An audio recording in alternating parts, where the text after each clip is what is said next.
Imagine your campus as a model for zero-waste living. Could your school lead the way? This is why you need a composting hub at your school. Food waste is a huge problem, but there's a simple solution. Let's see how composting can change everything. Schools generate a surprising amount of food waste from cafeterias, classrooms, and even school events.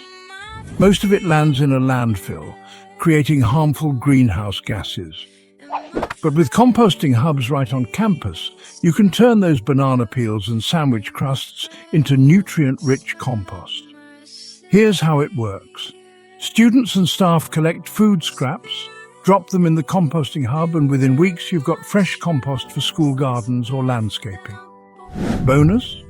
Students learn real-life sustainability skills and see the impact of their choices every day. Ready to build a greener, cleaner school?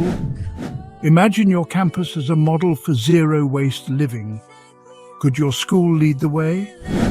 Share your thoughts below and join the movement for a zero-waste future.